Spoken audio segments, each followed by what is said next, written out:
Welcome, dear friends. Here we are. Yes, 15 cases of past lives. You have lived many lives, and I did too. And here we are. One more opportunity. What for? Why are we here? Where do we come from? Where do we go?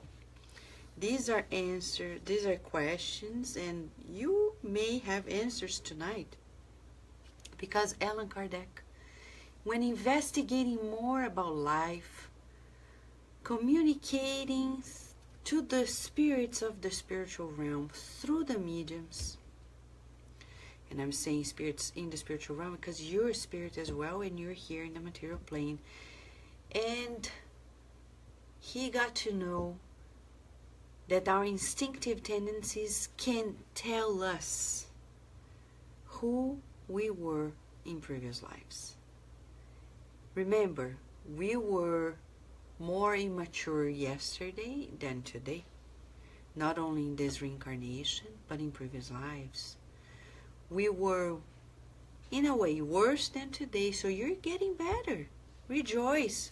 When you look at yourself in the mirror and you think, oh, I haven't evolved much, who am I? No.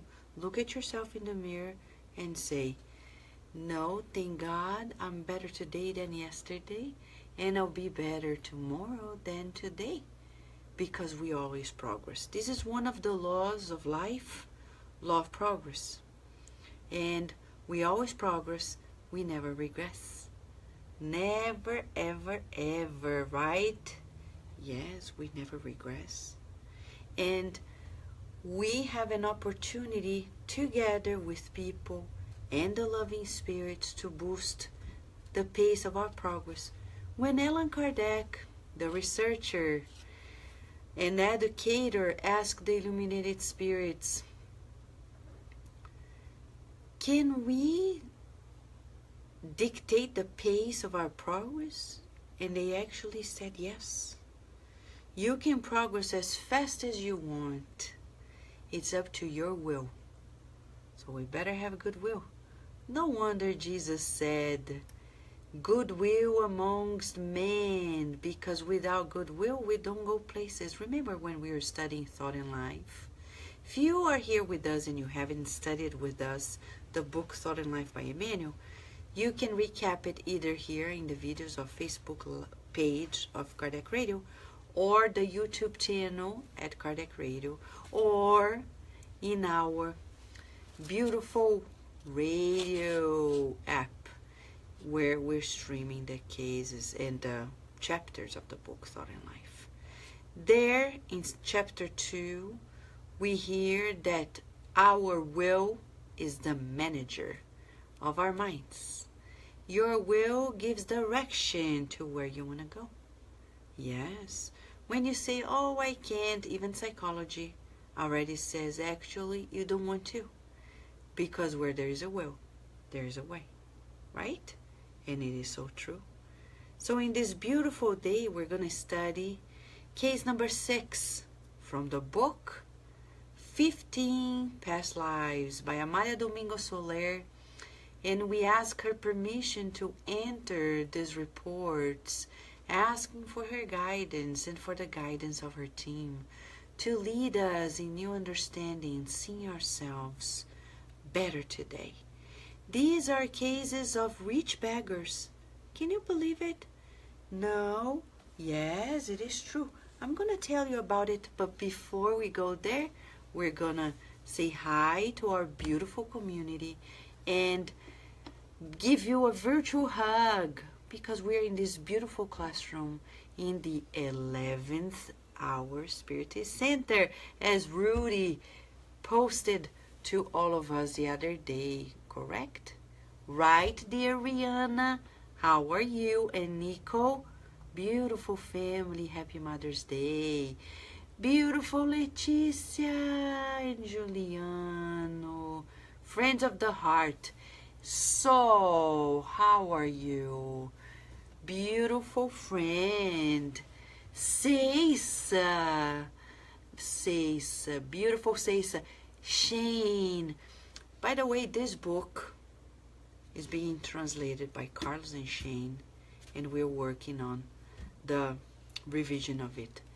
Beautiful work. Thank you, Shane. Thank you, Carlos. Sunshine, how are you? Better, right? Karina, how are you, Karina? Juliano. And Sunshine, thank you, Sunshine, for your loving kindness. Happy Mother's Day, my friend. And Rudy, yes, Will is a manager. Beautiful Severo. Happy Mother's Day. Happy Grandmother's Day, because grandmothers are mothers twice. Yes, right?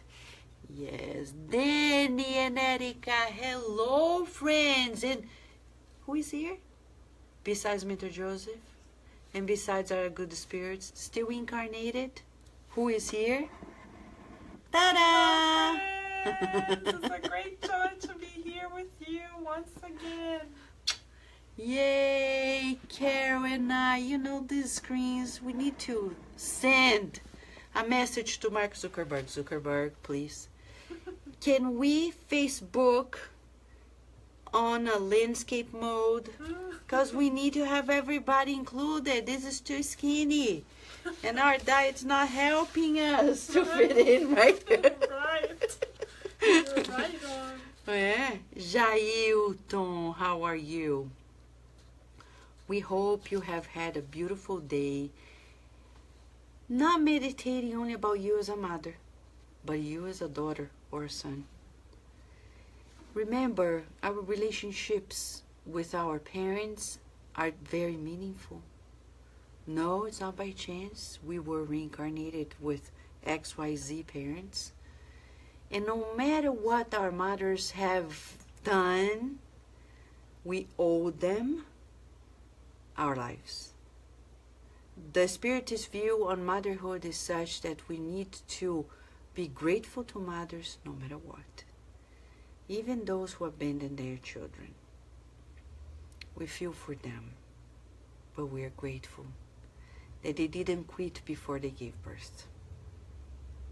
So our thought of gratitude to all mothers in the world and to the mothers to be, may they be strong, may they be kind, may they be devoted, because motherhood is a mission.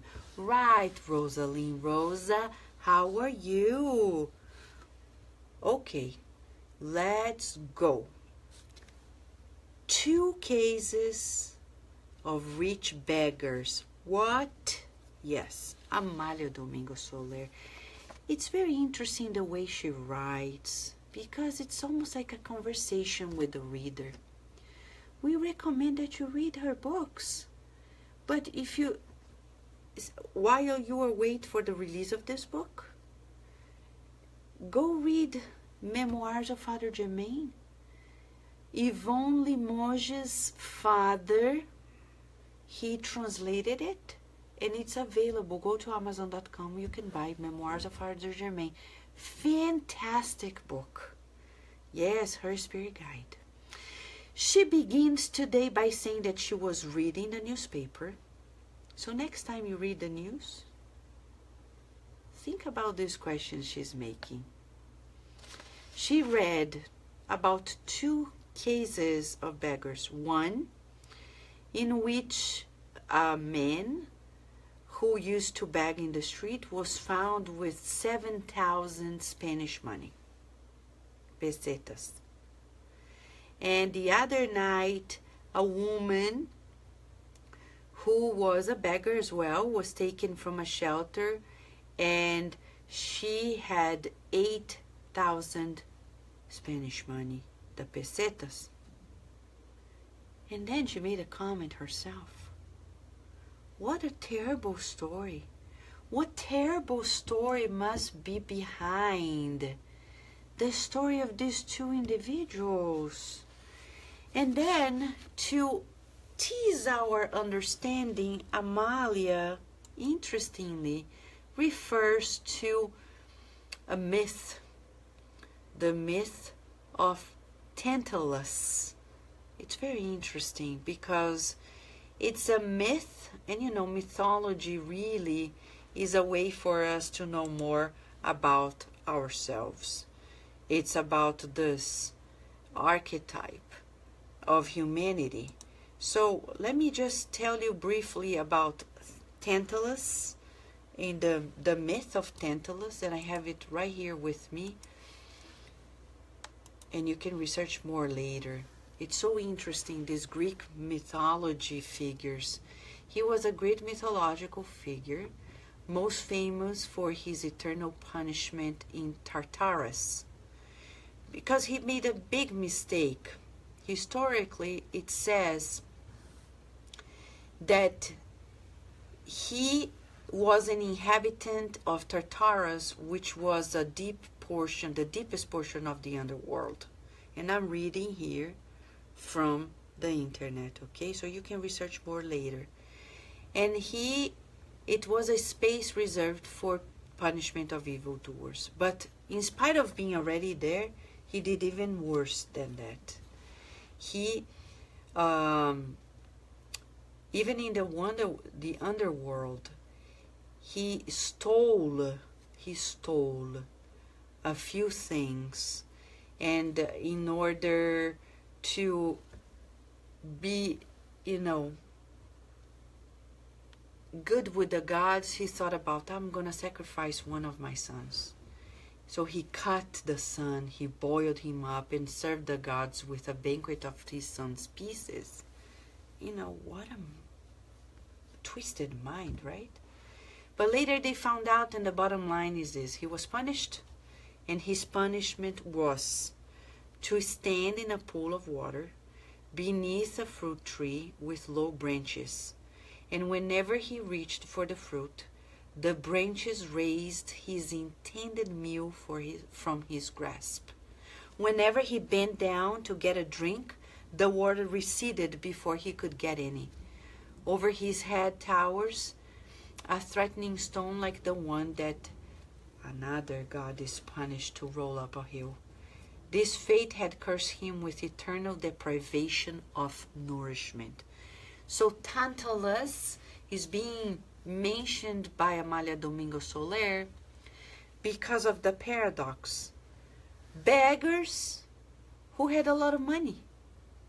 It's as if they were Tantalus, deprived of using the money, deprived of, taking those resources and using for themselves. How many people do you know? They have everything in life, but they can't cherish it at all. And we don't understand. Reincarnation explains. Right, Angelita Adilson. Hello, friends. How are you? Okay. And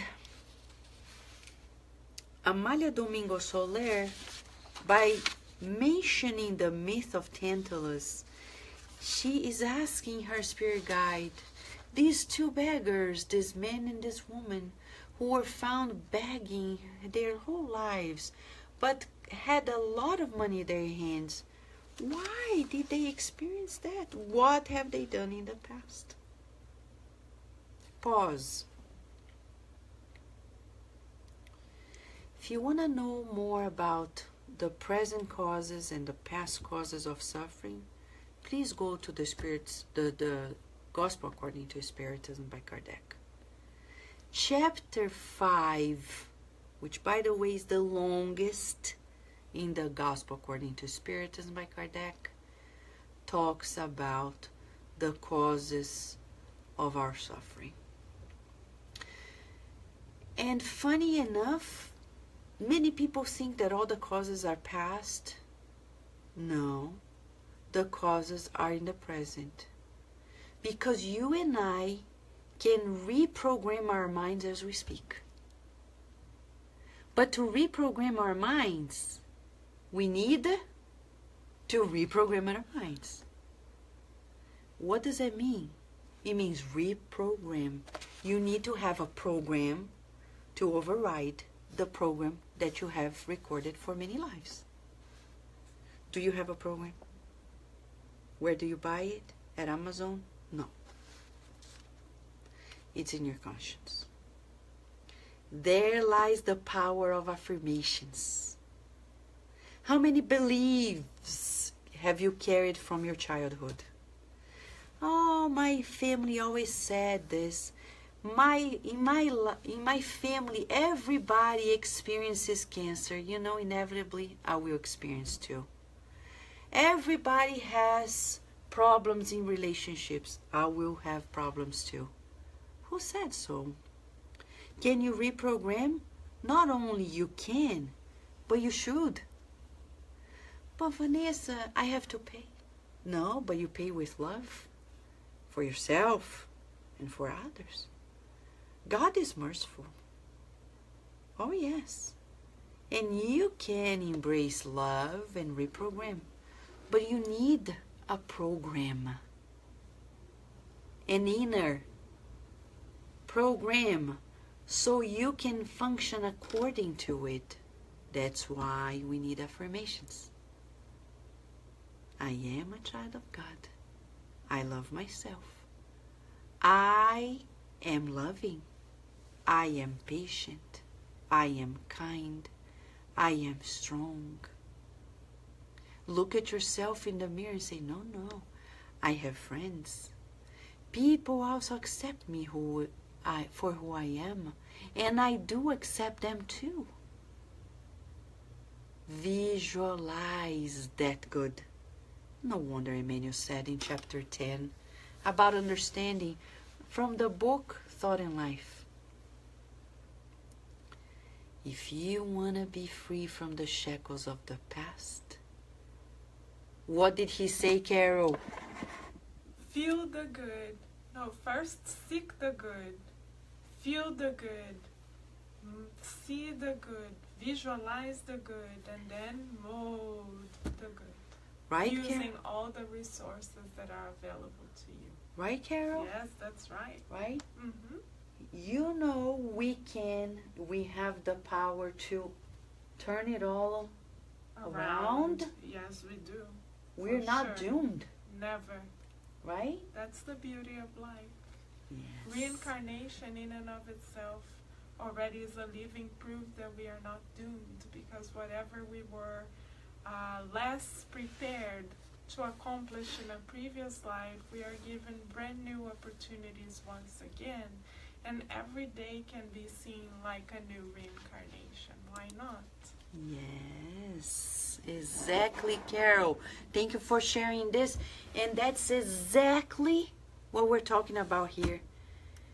No, yes, love, there's no limit. When Kardec asked, how fast can we progress? You dictate the pace. No, but Vanessa, a criminal. Well, look at Paul of Tarsus. Yes, he was a criminal.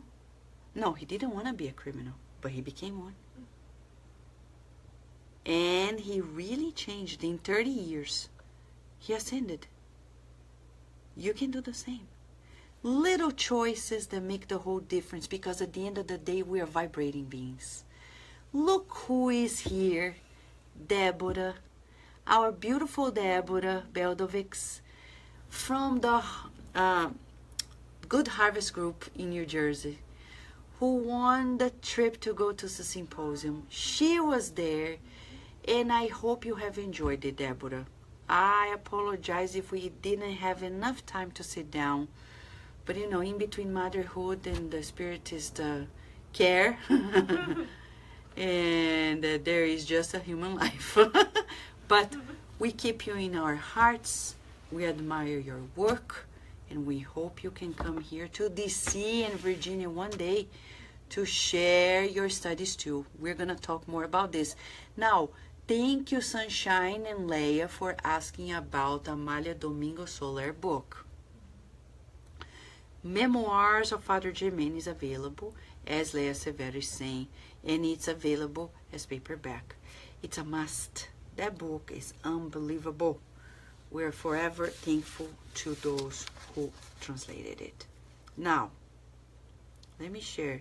Oh, Adilson, you know, you are loving, and I know it's not possible not to love Deborah because she is really adorable. Right, Carol? Right, you met her absolutely. too. Adorable spirit. Adorable spirit. Who isn't? Nobody. Everybody is. Now, what have these two spirits done to be beggars and still owning so much money? So the psychography of the spirit guide of Amélia Domingo Soler brings the following to us. He begins, what they have done? Well, they didn't comply with the divine laws or the human laws. Yes, they sowed bad seeds. The beggar of today, the man, was a prior in a religious community in a previous life. We need to be so careful. The convent in which he was located, he was in the countryside where there were many villages and people who were very rich. Very, very rich.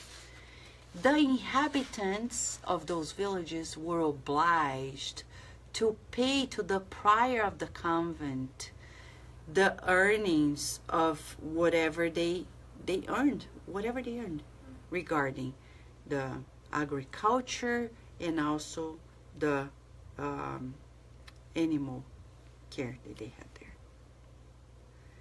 And if somebody didn't pay the fees to the church, to the convent, to the prior, he would excommunicate the person and threaten the person to eternal punishment in heaven.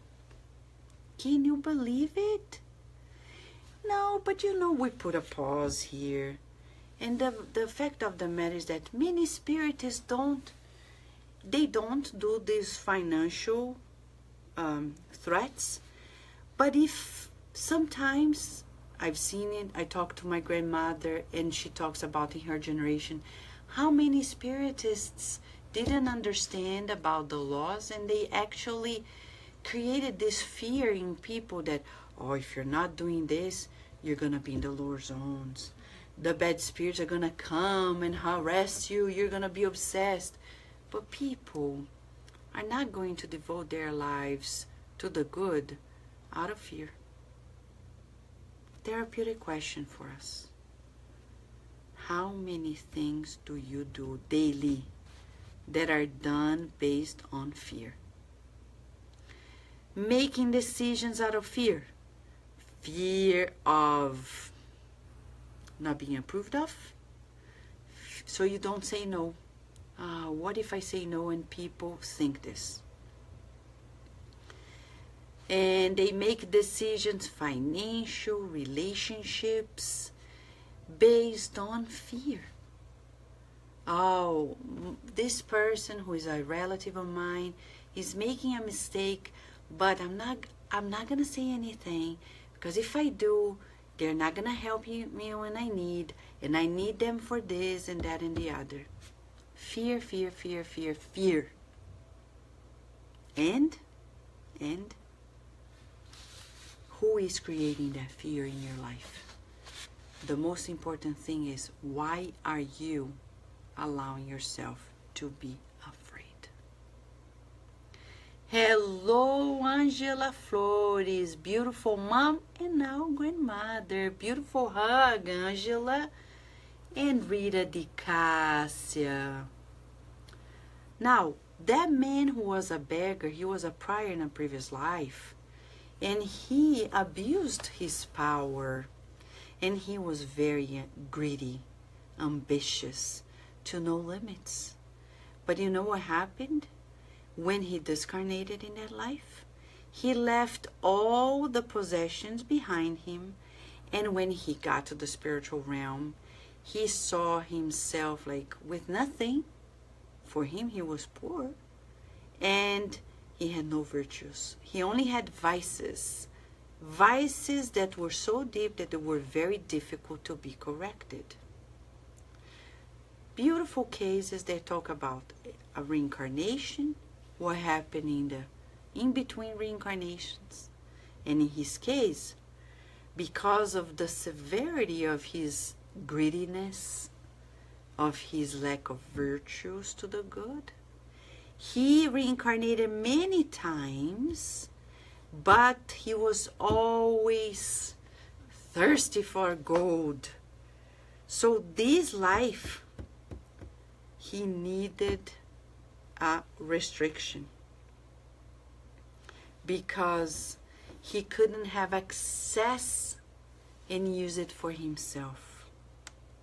He reincarnated on the earth and never had a home, never. And he was always afraid that the human laws were gonna take whatever he possessed. See? Some people are like this and become hoarders, right? They're so afraid people are gonna take from them, that they're gonna lack something, that they keep accumulating, accumulating, accumulating. You see the explanation, many experiences. It's about conditioning.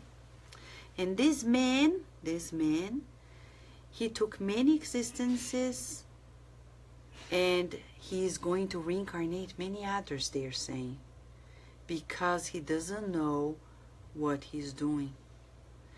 Gold is for him like a snake that goes around his neck and strangles him, making him suffocated. He makes so much evil that gold himself for him becomes his persecutor. Pity him. And the spirit guide says, have compassion on the beggars who have resources like water and fruits, just like Tantalus, but cannot satiate their hunger or their thirst. Second case of the woman who was a beggar. He was in a shelter and she was found with 8,000 pesetas, the Spanish money. Why? In a previous life, she had a small fortune, okay? She had a small fortune, but she couldn't handle it.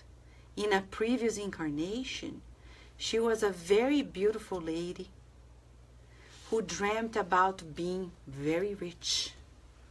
So she met a millionaire, but an old age millionaire, okay?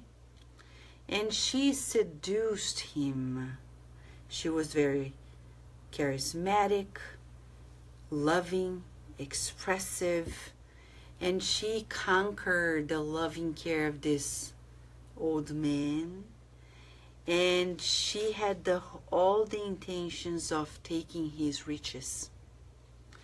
And actually, she pushed him to do his living will, and to make sure, and being afraid that one day he would change his mind, she bribed a physician and he started administering poison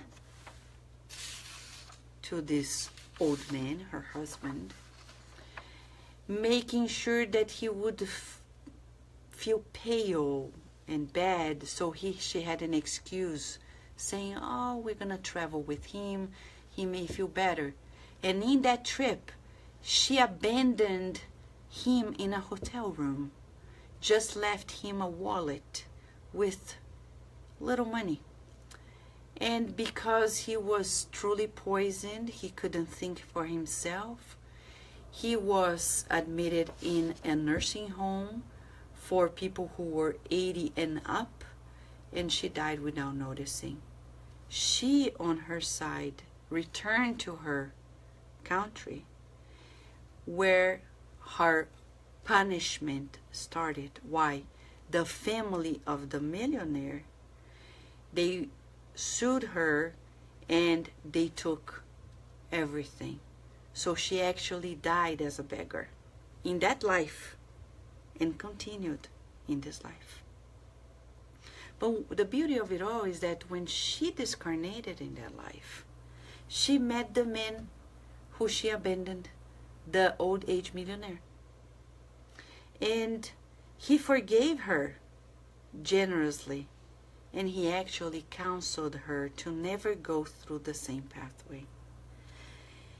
And it wasn't actually the first time that she committed such abuse.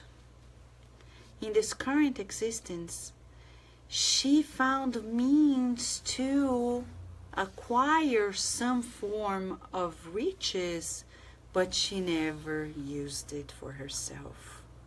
She became basically a slave of money, and she actually paid with ingratitude the generosity and the true paternal affection of her protector, the man of the previous life, who was a truly elevated soul.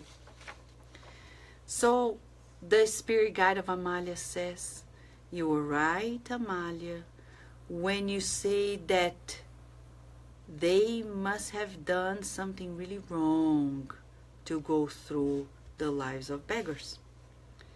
And they have money, but they cannot use it. Feel compassion for these unhappy souls, because they suffer the worst of the sentences. And Amalia says, in reality, the homeless feels the lack of everything. And when they want to save themselves of the suffering, they become the persecutors of themselves. That's why, she says, we need to live an upright life. So we don't encounter the guilt that becomes our true punishment. Okay. The main thing that Mentor Joseph is recommending that we focus today, of all things, is 1, have compassion for the people who are begging. They are already experiencing their own sentencing, and our role is to relieve them, because one day that suffering is going to be ended. But 2, ask about our own conditionings. Where am I repeating the same mistakes of previous lives? Where? For many lives, they were repeating the same greediness, the ambitions of material life. What about you? What about me? Let us ask this question to ourselves. Where am I repeating the same mistakes? We tend to repeat because we were built by God to condition ourselves to the acquisitions of new behaviors, new attitude, etc. The problem is when we acquire habits that are not healthy, when we acquire habits that are not healthy, then we need to make double effort to get out of it. Double effort. Okay? Sunshine is asking us, how do we help beggars best? Sunshine, as far as we know, and Mentor Joseph has been guiding us at the spiritual side of Virginia in that regard. First, we need to pray for them, not judge them. Help them as much as we can, but don't try. Some people, if you bring them from the streets and give them a mansion, they won't know what to do with it because of the very past that we're reading here. So some people say, you see, they were given a decent life and they messed up again. But that's a short-sighted way of understanding the reality. First, because there are many conditionings that come from previous lives and they don't feel that they deserve it. There's a lot of guilt on the behind the scenes. Two, their victims may be harassing them, still demanding their change spiritually, spiritual obsessions, and it's hard to break the pattern. So rest assured that the best way to help them, as the spirit guide of Amália Domingos Soler is saying, is to feel compassion for them, because in their own lifestyle there is the sentence in itself. But then if they ask for money, give them money. If they ask for food, give them food. Go after and try to help them out. But if you belong to a spiritist center, bring their cases to the spiritist center and pray for them. Rescue work, disobsession.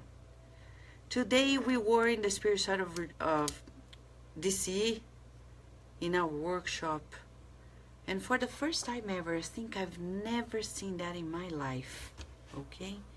For the first time ever, I saw a homeless attending our workshop. And they came through the help of a friend, and because we do the services nearby in DC. And I know others have been attempting to, because we talked to them about it. And there we had the fraternal counseling, the opportunity of extending to them a hand, sharing what they are experiencing. So being close. Thank you so much, Sunshine. Hello, Solange. But what about us? What are our old conditionings? Is guilt driving your life to the point, like this homeless, that they imprison themselves in guilt and do not allow themselves to be rescued?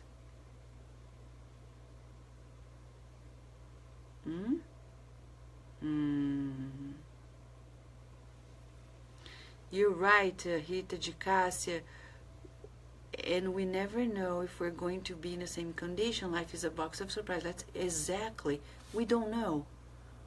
So we need to help always, as if they were us. So do to others what we'd like others to do to us. Jesus was always very positive. He always affirmed to us, do to others. Many people think he said, don't do to others. No. He said, do to others. Meaning we need to be active. We need to be proactive. Seek to benefit people. Seek to benefit people. Seek how we can benefit people.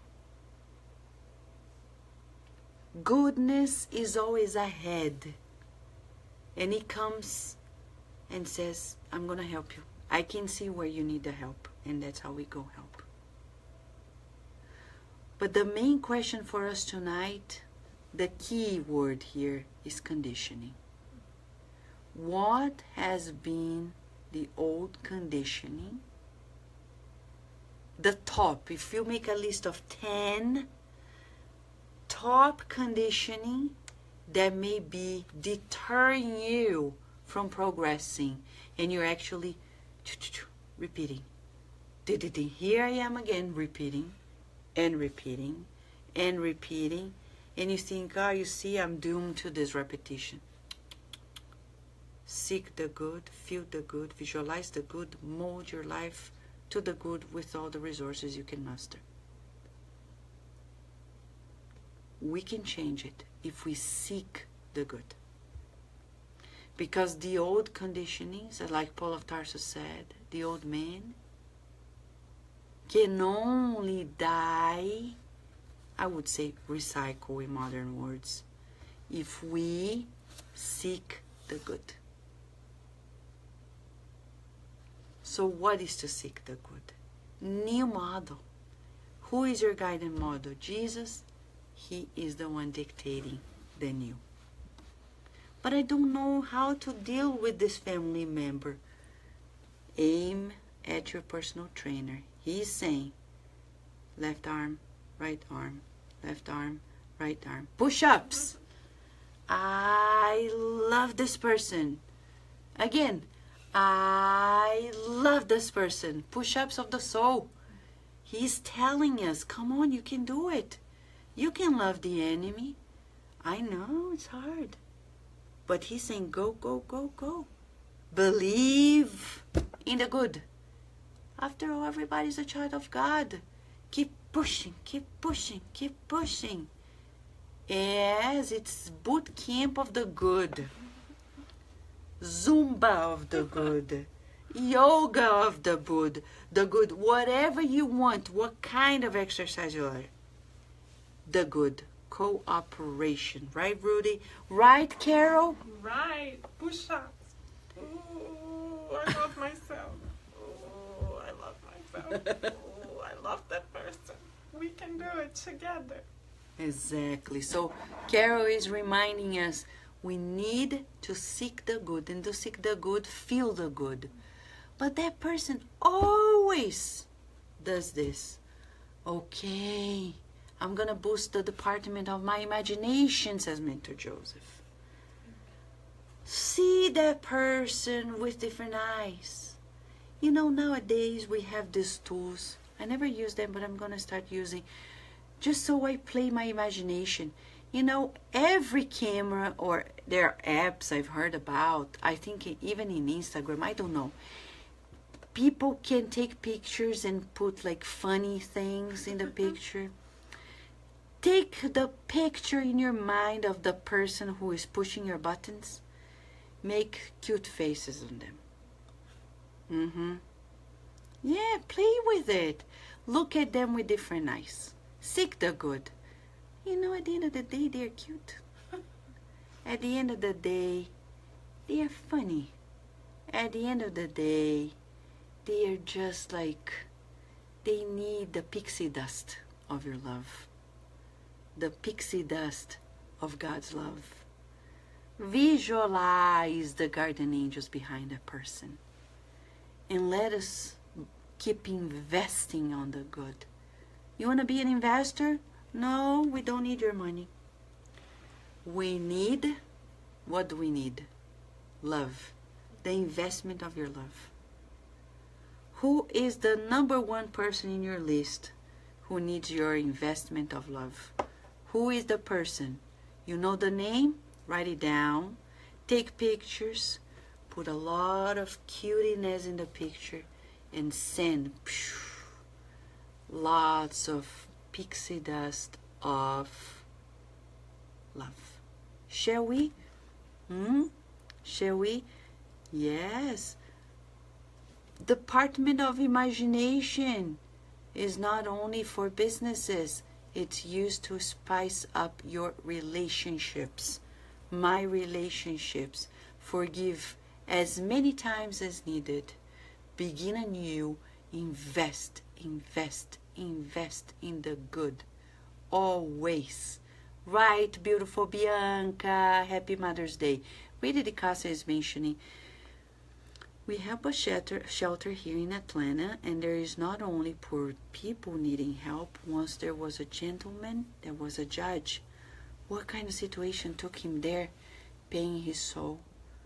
We need to have compassion. Exactly. As you said, obsession leads us to this. You're right. What a hard problem.